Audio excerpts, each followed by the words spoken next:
मेरे सभी पूर्वजों को मेरा सादर प्रणाम। ओम श्री गणेश देवताय नमः। ओम श्री कुल देवताय नमः। ओम श्री गुरु देवताय नमः। ओम सर्वश्री इष्ट देवताय नमो नमः।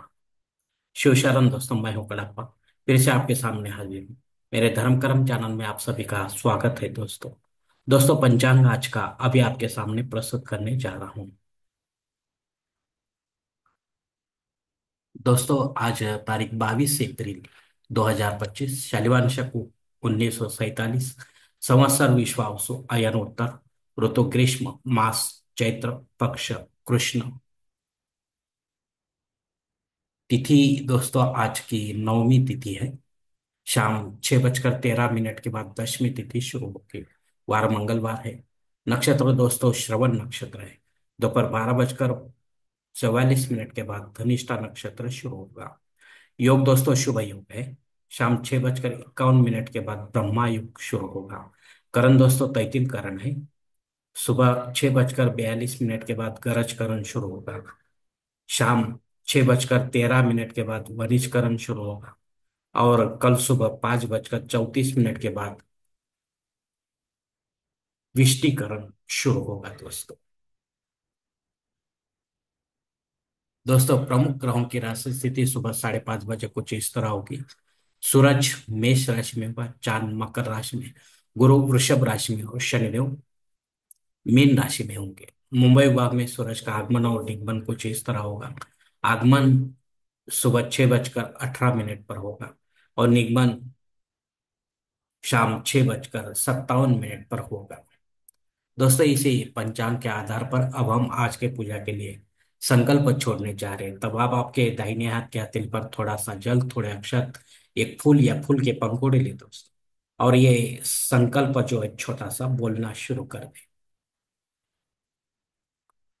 हर ओम शिव शिव शंभोरात्मे प्रवर्त मानसते ब्रह्म द्वितीय परार्धे श्वेतवराह कल्पे वैवस्वत मन्वंतरे कलियुगे प्रथम पादे जम्बूद्वीपे भरतवर्ष भरतखंडे मेरो दक्षिण दिग्भागे महाराष्ट्र देशे व्यावहारिक चांद्रवाणी शालिवान शक 1947 प्रभावदि षष्ठी संवत्सरों में विश्वावसु नाम संवत्सरे उत्तरायणे ग्रीष्म ऋतु चैत्र मासे कृष्ण पक्षे भौम वासरे श्रवण नक्षत्रे शुभ योगे तैतिल करण युक्तायाम नवमी शुभ तिथि वीर गोत्र में उत्पन्न मैं कड़प्पा मोह पात दुरित क्षय द्वारा श्री पार्वती परमेश्वर प्रीत्यर्थ विधिवत पंचोपचार एवं षोडशोपचार इष्टलिंग पूजा एवं नित्य देव पूजा करिष्ये।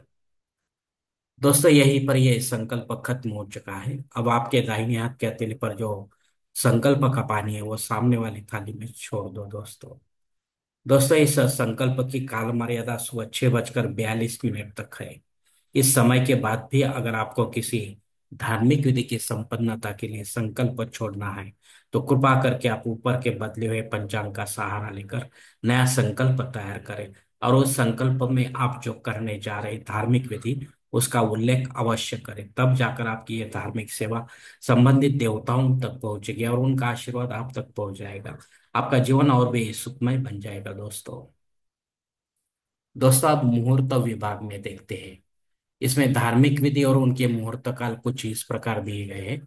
सबसे पहले सगाई के लिए मुहूर्त है तारीख 22, मुंडन करने के लिए मुहूर्त है तारीख 24, गोद भराई के लिए, नामकरण करने के लिए और गृह प्रवेश करने के लिए अभी इस मास में कोई मुहूर्त नहीं है दोस्तों।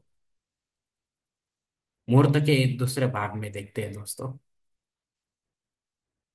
शादी ब्याह करने के लिए मुहूर्त है तारीख 22 और 25।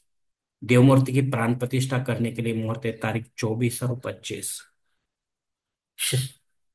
जनेऊ संस्कार के लिए, भूमि पूजन और पाया भरने के लिए और वास्तु शांति के लिए इस मास में आप कोई मुहूर्त नहीं है दोस्तों। दोस्तों, प्राण प्रतिष्ठा में आप सभी देवी देवताओं की प्राण प्रतिष्ठा कर सकते हैं, लेकिन विधिवत करें, पंडित के माध्यम से करें और देवकाल में करें, चाहे घर पर करें या मंदिर में करें। घर पर अगर करना है तो आपको इस प्राण प्रतिष्ठित मूर्ति पर रोज आना, अगले दिन से संबंधित देवताओं का अभिषेक लेना जरूरी होता है।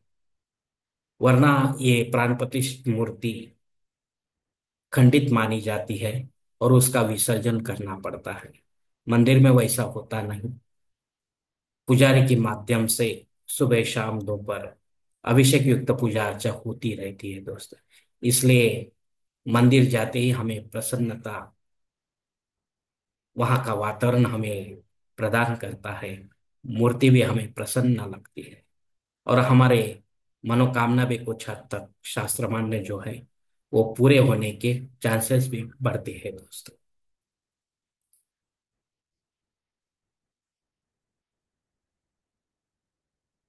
दोस्तों, ऊपर दिए गए कुछ मुहूर्तों की तारीखों समय की पाबंदी भी हो सकती है। इसे जानने के लिए आपको मुझे कमेंट्स बॉक्स में पूछना पड़ेगा या कोई अच्छे से पुरोहित से या पंचांग धारक से संपर्क करें। तब जाकर आप अपने जन्म कुंडली के हिसाब से आपके लिए कोई अच्छा सा मुहूर्त चुने, ताकि आपके विधि में कोई प्रॉब्लम ना आए और विधि का पूरा पूरा फल आपको प्राप्त हो। और अगर ऐसा मुहूर्त आपको नहीं मिल रहा है तो फिर आप खुद होके या पंडित के माध्यम से नया कोई मुहूर्त निर्माण करने की कोशिश ना करें, क्योंकि वो मुहूर्त मुहूर्त नहीं होगा तो उसका आपको कुछ भी फायदा नहीं होगा दोस्तों। दोस्तों, पंचांग में दी गई और कुछ महत्वपूर्ण जानकारी है, वो अब हम देखेंगे। पंचांग शुद्धि नहीं है दोस्तों। दिन विशेष में दोस्तों शाम 6:13 तक घबाड़ योग है। ये बहुत ही अच्छा योग है दोस्तों, इसका आप फायदा उठाएं। इसमें दुगुना तिगुना फायदा हर एक कर्म का मिलने का चांस ज्यादा होता है। कल सुबह 5:34 के बाद भद्रा योग शुरू हो रहा है। यह अशुभ योग है, राहु के अंडर।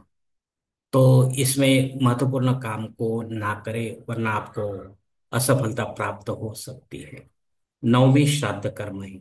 अगर आपके माता पिता इस नवमी तिथि पर आपको छोड़कर परलोक सिधार गए तो उनके नाम से आपको पिंडदान युक्त श्राद्ध कर्म करना जरूरी है।